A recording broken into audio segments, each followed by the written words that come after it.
In this segment, we'll continue our discussion of charter schools with a historical lens. I'm going to start with a brief timeline about the impetus for charter schools. I mean, in some respects, it's like any movement. There are a lot of different interpretations about when it actually began and who gets credit for the concept. But in some respects, many people link the idea behind charter schools back to Milton Friedman. And I talked about Milton Friedman in the summary segment, and in talking about the argument that he made both about choice, about parents being able to select options for their students, but also this concept of having dollars follow students, so a per pupil expenditure. No matter where a student goes to school, that money follows them. In many respects, Milton Friedman's argument is linked to the beginning of the voucher movement or the argument for vouchers, but it's also the case that this concept of increasing innovation and choice is very much alive in the comments that Milton Friedman made. And so in some respects, he is the kind of beginning of this conversation that led to the charter school movement. The more explicit conversation about charter schools or descriptions of what charter schools could become link back to about 1974. Ray Budd, a assistant professor then at the University of Massachusetts Amherst, outlined this idea of teacher-run schools. And so schools organized by teachers with a curricular focus being assembled by them, and also the ways in which this would spur innovation. It would put education, the control of education, back into the hands of practitioners, teachers and teacher leaders. I think absent from this early conception of charter schools was this notion of the free market, or how this would spur competition between charter schools and the traditional school district. But very much this idea of charter schools, the innovation part of it, was alive in Ray Budd's comments. Many people see the beginning of the charter school movement or the modern charter school movement, and this is really when the momentum started to build in terms of the legislative part of passing laws that started charter schools, started with Albert Shanker in 1988. He was then the president of the American Federation of Teachers. And again, the emphasis was on giving a set of schools autonomy to be able to innovate, and the idea that innovation would then spread across the traditional public school system more generally. So finally, in the early 90s, we see the legislative system start to catch up with these conceptions of charter schools. And Minnesota and California were the first two states, although there were many that were in the mix in the early 1990s, that began to pass charter school laws. And then by 2013, we see that 42 states and Washington, D.C. Had charter laws. An important component of the charter school law is the caps. So the legislation laying out the limit on the number of charter schools that could be started. And also this idea of the authorizers, which entity, which body would actually authorize the opening of a charter school. And I'm going to talk in more detail about that in this next slide. So starting with what is a charter? Why charter schools? The charter is actually a performance contract. And what it accomplishes is it outlines the school's mission and their goals and how the school is going to measure whether or not they actually have reached those goals. Usually the duration is about 3 to 5 years for the charter contract.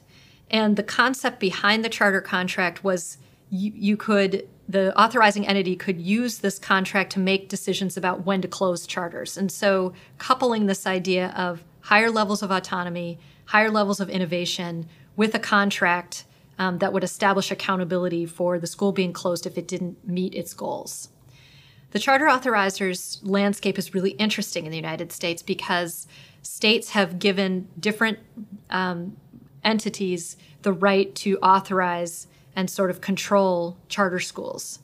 And this authorizing body actually legally issues the charter. They determine who gets a charter and whether or not the charter meets its goals every time the contract comes up.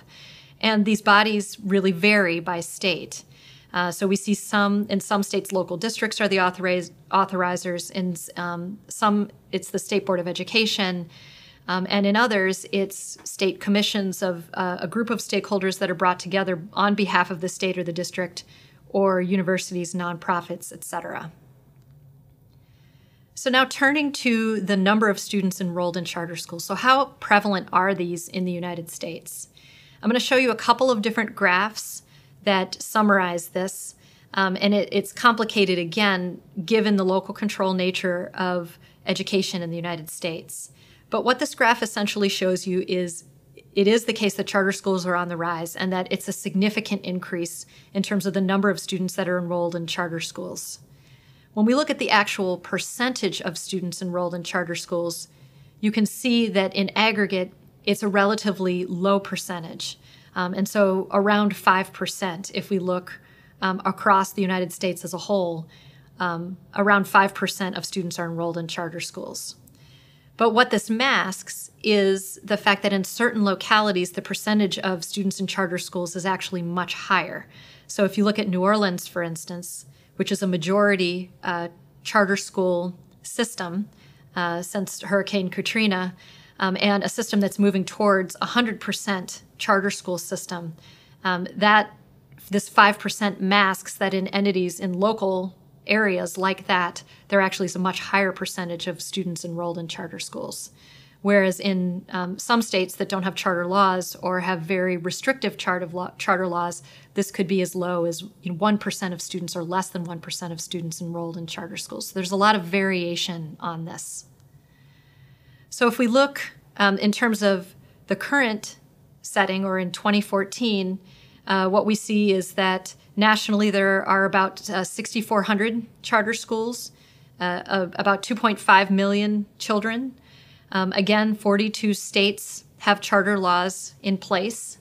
And importantly, and this goes back to my point about the concentration of charters in certain parts of the country, about 70% of charter schools are just in 16 states. And so there is a real concentration of this movement in particular parts of the country.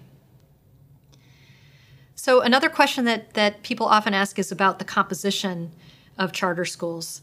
And what you can see from this graph is that charter schools do serve a high percentage of students of color. This is showing a comparison between the racial and ethnic background of students in charter schools versus students in non-charter schools. And you can see that it is the case that charter schools, at least currently, are serving higher percentages in aggregate of students of color. And similarly, you can see the concentration of charter schools in urban areas versus suburban areas, towns, or rural areas. Although it is the case that if you look at over time, you'll see that charter schools have been on the rise in all of these areas, and in suburbs, towns, and rural areas where charters really were non-existent 10 years ago, there's been a significant uptick in terms of the percentage of students that are in charter schools. But it is the case that this is predominantly an urban movement. So that's the end of the segment that focuses on the historical lens with charter schools. Now we will shift to a segment that focuses on the summary lens.